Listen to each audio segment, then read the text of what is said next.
सीमा, जिसके नाम में ही एक सीमा है, फिर भी उसने अपने और अपने प्यार के बीच कोई सीमा नहीं आने दी।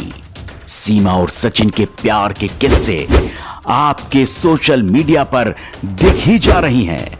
आजकल मेरा नाम सीमा है सर और मैं सचिन के प्यार में यहाँ आई हूँ। बहुत चाहती हूँ मैं इनको, हद से ज़्यादा चाहती हूँ और मैं यहाँ रहना चाहती हूँ इनसे शादी करके। यहाँ की पुलिस, यहाँ का कानून, यहाँ का सिस्टम बहुत अच्छा है, बहुत चेंज है हमारे यहाँ से, हमारे मतलब मुस्लिम से बहुत चेंज है, बहुत अलग है यहाँ की जगह। यहाँ का अच्छा है रहन सहन बहुत, और मैं यहाँ रहना चाहती हूँ। आइए आपको इस किस्से के कुछ अनसुने पहलू बताते हैं। ये कहानी 2020 से ऑनलाइन की दुनिया में शुरू हुई और 2023 में वास्तविक दुनिया में पहुंच गई।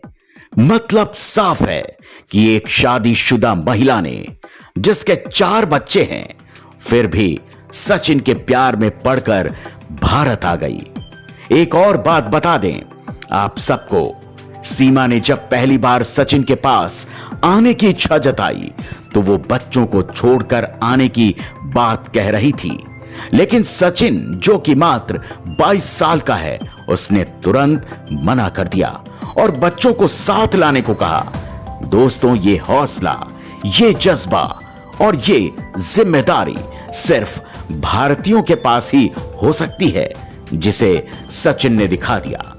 दोस्तों, कराची में कुछ लोगों की माने तो गुलाम हैदर और सीमा की शादी लव मैरिज हुई थी, लेकिन सीमा इसे नकार रही है।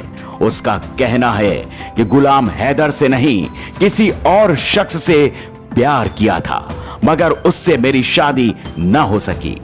उधर सीमा की बहन का कहना है कि कृपया भारत सरकार मेरी बहन को छोड़ दे।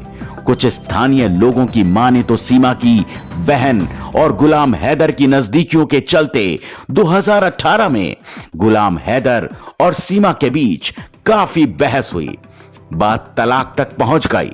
इसके बाद सीमा और गुलाम हैदर के बीच दूरियां बढ़ती गईं और दूरियां इतनी बढ़ गईं कि शायद ही कभी यह दूरी नजदीकी में बदल सकेगी। आप सबको एक बात और यहां बता दें कि सीमा और गुलाम हैदर दोनों बलोच हैं और ये जिस इलाके से आते हैं वहां हर साल प्यार करने वालों का कत्ले आम कर दिया जाता है। जिस मकान मालिक के घर में सीमा बच्चों के साथ रहती थी, उसका नाम मंजूर हुसैन था। जब मंजूर हुसैन जी से सीमा के भारत जाने का वाकया पूछा गया तो उन्होंने बताया कि सीमा मुझे अब्बू कहती थी। मंजूर साहब ने बताया कि वो जिस दिन बच्चों को लेकर यहां से जा रही थी तो मुझसे गांव जाने की बात कही, मगर मुझे शक था कि ये गांव नहीं कहीं और जा रही है। मैंने गांव में पूछा तो पता चला कि वो गांव पहुंची ही नहीं। सीमा और सचिन 2 बार नेपाल में मिले और जून 2023 में सीमा भारत आ पहुंची। अब आपको एक राज की बात बताएं तो सीमा ने नेपाल पहुंचकर ही सचिन को बताया कि वो भारत आ रही है, जिसे सुनकर सचिन के होश उड़ गए। वैसे सचिन से बार बार वो भारत आने की बात करती रही, लेकिन आखिरकार वो भारत आ ही गई। इस बात का अंदाजा नहीं था सचिन को। खैर, सचिन काम छोड़कर सीमा को बाहर रखने की व्यवस्था करने के लिए नोएडा सिटी आ गया। यहां सचिन ने गिरिजेश नाम के शख्स की मदद ली। एक कॉलोनी में 2500 रुपए का रूम लिया और सीमा के साथ रहने लगा। आपको बता दें कि सचिन परचून की दुकान पर काम करता है, बोरियां उठाने का काम भी करता है, जिससे लगभग 12,000 रुपए महीने कमा लेता है।